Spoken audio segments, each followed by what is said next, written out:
Hello everybody. Welcome to the Pak forex academy. मैं हूं मोहम्मद ज़ुबैर सुल्तान और आप देख रहे हैं पाक फॉरेक्स एकेडमी यूट्यूब चैनल या फेसबुक पेज। आज की इस वीडियो के अंदर हम डेली फॉरेक्स फोरकास्ट एनालिसिस करने जा रहे हैं, जिसके अंदर हम ये देखेंगे कि इस throughout the week market का क्या सेंटीमेंट हो सकता है करेंसीज और कमोडिटीज़ को लेके। अगर आपने पाक forex academy YouTube channel subscribe नहीं किया है तो इसको सब्सक्राइब कर लें, ताकि आप डेली बेस पे एनालिसिस को अवेल कर सकें। और अगर आप सिग्नल सर्विस को अवेल करना चाहते हैं तो डिस्क्रिप्शन में मौजूद व्हाट्सएप कम्युनिटी का लिंक ज्वाइन करके एडमिन से रब्ता करें। तो स्टार्ट करते हैं हम अपना आज का एनालिसिस, जिसके लिए एज़ यूजुअल सबसे पहले हम मूव करेंगे करेंसीज पे।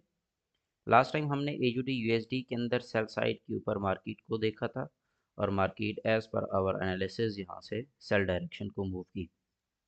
अब की बार अगर यहाँ पे एनालिसिस को थोड़ा सा मज़ीद इन डेप्थ देखा जाए तो मार्केट में अब एक लिटिल बिट रिट्रेस आने वाला है। What's the reason?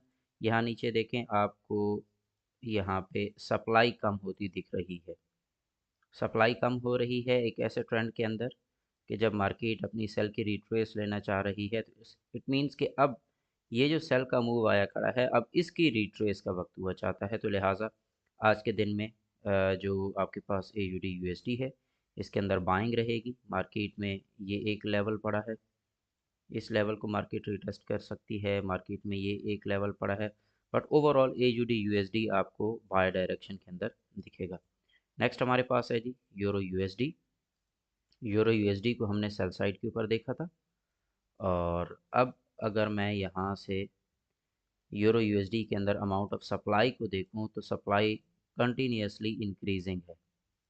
अब एक बात याद रखिएगा कि जब भी मार्केट के अंदर बहुत ज़्यादा सप्लाई आती है या बहुत ज़्यादा डिमांड आती है तो वो एक इम्बैलेंस क्रिएट करती है, और उस इम्बैलेंस को फुलफ़िल करने के लिए market a little bit retrace होती है। तो ये जो हमने लेवल लगा रखा है, इस लेवल को मार्केट दोबारा से रीटेस्ट कर सकती है। ऑल्दो इसका ट्रेंड सेल है, बट आपको यूरो USD भी आज के दिन में बाय डायरेक्शन में मूव करता दिखेगा।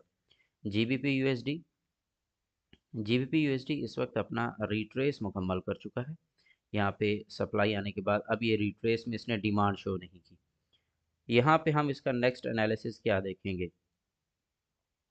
GBP USD बहुत ही स्लो अपसाइड पे जा रहा है। अगर तो इसने ये लेवल 1.31743 का लेवल क्रॉस कर दिया तो फिर ये यहाँ से इस स्ट्रक्चर को फॉलो कर रहा है। लेट मी शो यू ये।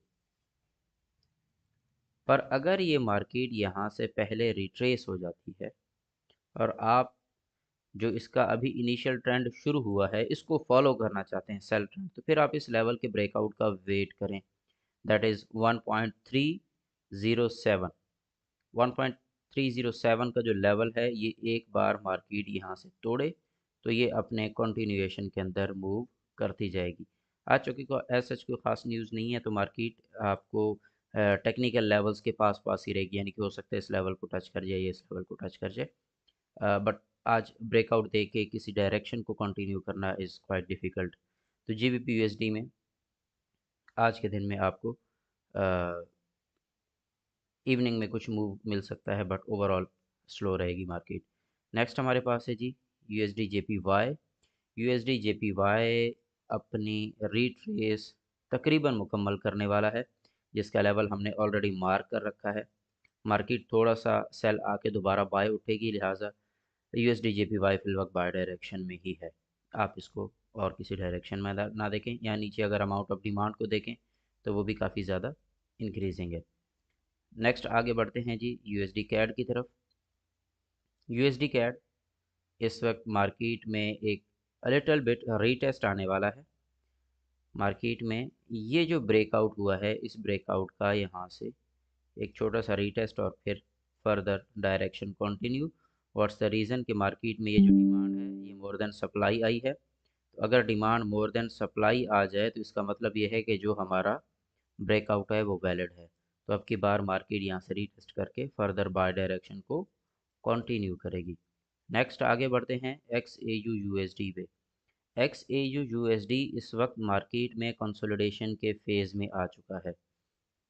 अभी जो मार्केट के फंडामेंटल्स आप लोगों के साथ ग्रुप में भी शेयर किए गए हैं, अगर आप उनको तवज्जो दें तो मार्केट एक इंतहाई इम्पॉर्टेंट फेज़ के अंदर खड़ी है और अगर यहाँ से निकलती है मार्केट तो ये जाएगी 2800 पे। ये यहाँ से निकलती है, इसका पहला टारगेट 2700 कुछ है और फिर उसके बाद ये 2800, 2840, 50, 60 ये लेवल इसके हैं जिनको इसने टेस्ट करना है। तो एनी हाउ गोल्ड के ऊपर नज़र रखें, ये लॉन्ग टर्म के लिए बाय है। अगर ये सेल आता भी है तो ये अप्रॉक्सीमेट इस जोन तक सेल आ सकता है 2593 या 2593 इसके आसपास। तो इसको आप थोड़ा सा आज के दिन के अंदर अगर आप गोल्ड को देखना चाहते हैं तो ओवरऑल इसमें सेलिंग प्रेशर रहेगा। बट इसमें इस कंसोलिडेशन के टूटने का इंतज़ार करें और उसके बाद ये गोल्ड है ये एक लंबी छलांग मारेगा। पॉसिबली ये अपसाइड पे हो सकती है जो कि फंडामेंटल्स कुछ इस तरह के आ रहे हैं। बट इसमें अगर रिट्रेस आती है नीचे लिक्विडिटी हंटिंग के लिए आती है तो आपने इसको सेल साइड के ऊपर कैश कर सकते हैं अप्रॉक्सीमेट 2600 तक या 2590 तक। तो ये रहा हमारा ओवरऑल एनालिसिस। इंशाल्लाह कल के एनालिसिस में दोबारा से मुलाकात होगी। अपना ख्याल रखिएगा। Take care. अल्लाह हाफिज़।